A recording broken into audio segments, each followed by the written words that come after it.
또 참 여러가지 이벤트들 많았고 시장도 힘들었는데 마침내 금요일까지 왔습니다. 하지만 오늘도 즐겁게 금요일 기분을 낼 만한 장세는 글쎄요, 예상하기 조금 힘들어 보입니다.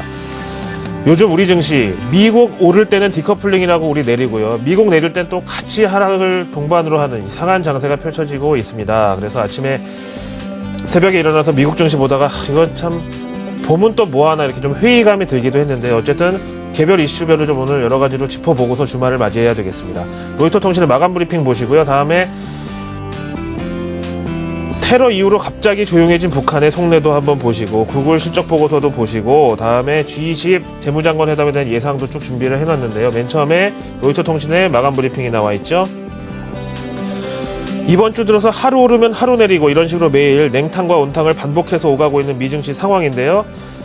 조금 신경 쓰이는 점은 하락하는 날은 항상 거래량이 왕창 실린 대량 매도세가 쏟아졌다는 점입니다. 게다가 조정 신호가 출현했다는 제목과 함께 S&P 500 지수는 올 들어 처음으로 50일 이평선을 깬 채 마감을 해서 이제 미증시가 마침내 조정에 돌입하는 것이 아닌가, 이런 컨센서스가 일었다고 합니다. 여기다가 화요일날 보스턴 마라톤 테러 이틀 만에 다시 시카고 비료 공장 폭발 사고가 났고, 이렇게 좀 분위기가 흉흉한 가운데 공포지수가 6.39% 추가 상승을 해서 17.56을 기록했고요. 이로써 이 공포지수는 이번 주 들어서만 46%가 상승했다는 설명입니다.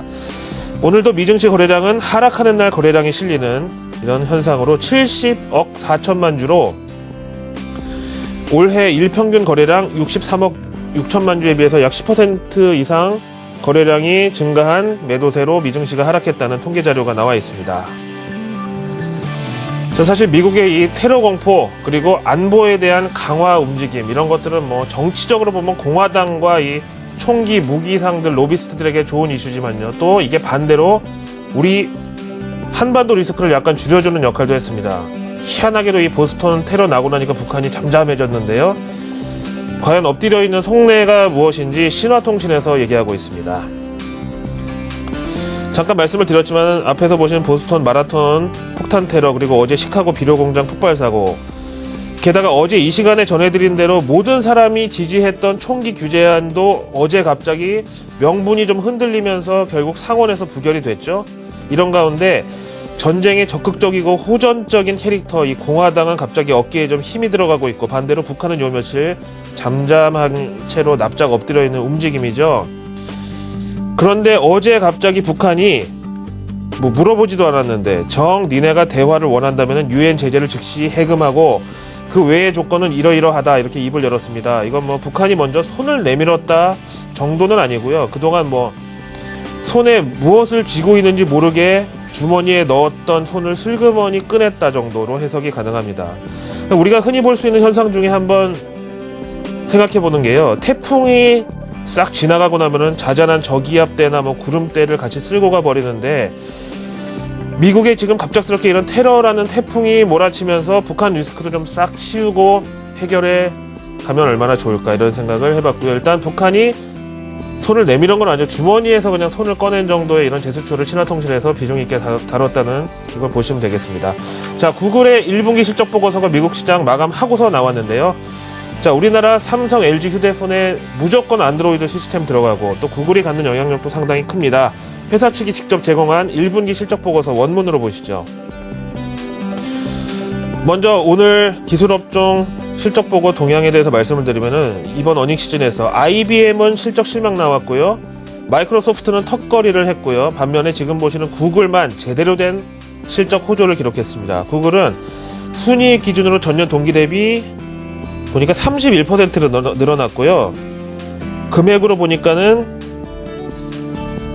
139억 7천만 달러, 우리 돈으로 한 14조 원대의 주당 순이익을 기록했고요. 여기다가 일회성 비용을 제외한 주당 순이익 수정치가 11달러 58센트로 전문가들 예상치 10달러 65센트를 여유있게 뛰어넘었습니다. 이번에도 역시 보니까요, 광고 매출의 증가율이 상당히 현격했습니다. 25% 광고 수익이 증가한 것이 이번 실적 호조의 1등 공신이 됐고요. 다음에 서머리 보시면은 또 눈에 띄는 게 바로 이 페이드 클릭스라고 해가지고요, 사용자가 이렇게 여기다 대고 딱 클릭을 띡 하면은 이게 매출에 연결이 되는 유효 클릭 수가 전년 동기 대비해서 20%가 늘어났습니다. 반면에 이런 유효 클릭 수 한 번에 구글이 지출해야 되는 비용은 4% 줄어든 거죠. 이게 뭐 규모의 경제라고 보통 얘기를 하는데요. 1인분 밥상 차리는데 5,000원 드는데 10인분이면 5만원이어야 되는데 사실은 한 25,000원이라는 거죠. 그만큼 이렇게 볼륨이 증가할수록 비용은 더 내려간다는 뜻입니다. 자, 다음 구글 실적 보고서 다시 보시면은요, 이 모토로라 모바일 레비뉴가 또 나와 있는데, 사실 이 구글이라는 게 예전에는 라이코스, 엠파스 이런 마이너급 검색 엔진으로 출발해서 세계 최대 첨단 하드웨어 자이언트인 모토로라를 인수했잖아요. 근데 모토로라가 이제 슬슬 좀 수익이 나기 시작을 좀 하나 봐요. 그래서 이제는 뭐 애플도 밟고 일어서려는 기세를 몰아붙이고 있습니다. 이제 이거 참 구글을 보면 뭐랄까요? 어릴 때는 그냥 동네에서 게임 좋아하고 안경 쓴 평범한 학생이었는데 어느 날 갑자기 서울대를 들어갔다고 소식을 들은 뭐 옆집 애들 보는 기분이랄까요? 뭐 이런 상황인데, 광고 매출이 이번에도 1등 공신이었다. 구글의 광고는요, 진짜 뭐랄까요? 양복도 아니고 맞춤형으로 상당히 유명한데 좀 예를 한번 보실까요? 우리나라 IT 기업들, 특히 인터넷 관련주를 나아가야 할 방향이 바로 이런 겁니다.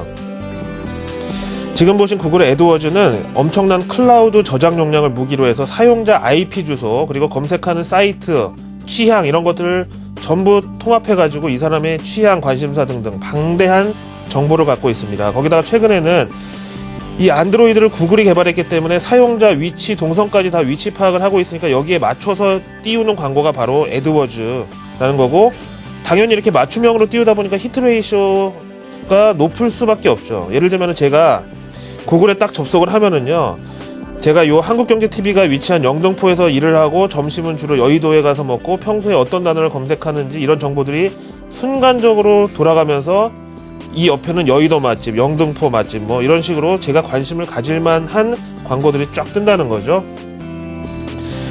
자, 구글이 가진 영향력에 대해서 이렇게 말씀을 드렸고, 이 첨단 광고, 맞춤형 광고 애드워즈가 이번에도 1등 공신이 됐다는 내용입니다. 다음 구글이 가지는 영향력에 대해서 다시 한번 보실까요? 링크드인이라는 미국의 사이트가 있는데요. 미국은 사실상 뭐 신입 공채 이런 거는 드물고요. 보통 경력직 수시 채용이 대부분인 만큼 헤드헌팅이나 채용 정보가 상당히 중요하고요. 그 중에서 지금 보시는 이 링크드인이 거의 업계 1위의 온라인 구직 구인 사이트입니다. 보시다시피 설문에 뉴요커들이 가장 들어가고 싶은 회사 1위가 바로 구글이네요. 그리고 연봉에 있어서는 뭐 거의 전 세계에서 손꼽힐 정도의 골드만삭스는 겨우 5위를 차지했고요. 그 다음에 존슨앤존슨이 4위, 랄프로렌이 6위, 파이자 제약이 7위 이렇게 나와 있고, 우리가 생각했을 때 좀 높을 것 같았던 애플이 10위를 차지하면서 좀 굴욕을 당했다고 할까요? 정말 이 애플은 뉴요커들에게 있어서만큼은 10위 안에 들 줄 알았는데 이렇다는 거죠. 그래서 이걸 우리가 또 투자 관점으로 좀 생각을 해보면 좋을 텐데요. 사실 이 뉴요커들이야말로 학력이나 뭐 지적 수준이나 정보의 수준도 높고 또 유행에 민감한 얼리 어답터들 아니겠습니까? 따라서 이 사람들이 평가한 기업의 내재 가치, 즉 지금 요 순서 그대로요. 1, 2, 3, 4, 5, 6, 7, 8, 9, 10 그대로 1년 뒤에 이들 기업들의 주가가 어떻게 되어 있나 확인해 보면은 상승률 순위로 거의 비슷할 것 같다는 생각이 듭니다. 그래서 이것도 투자 관점으로 보셨고, 구글의 이런 성장성에 대해서 봤습니다.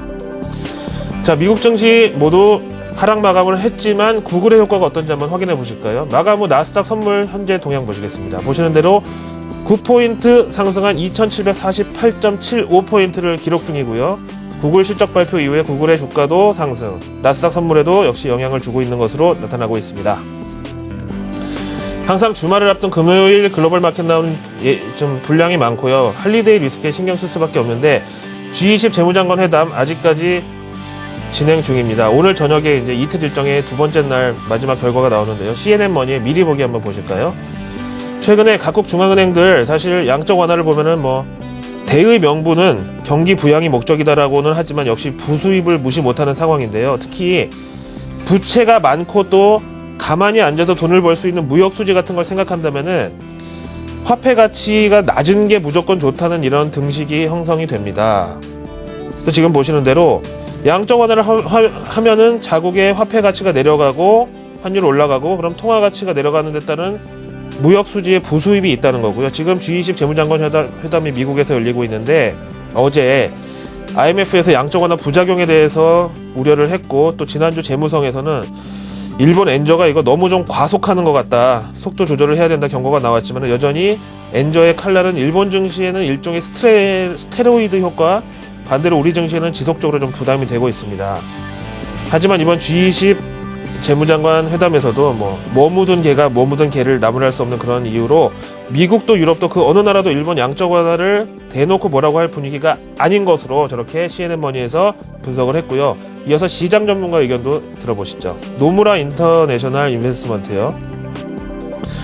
G20 재무장관 회담 미리 보기라는 제목의 보고서에서 이번 회담에서 일본의 양적 완화를 쟁점으로 올려놓지는 못할 것이다라는 정서가 지배적이다.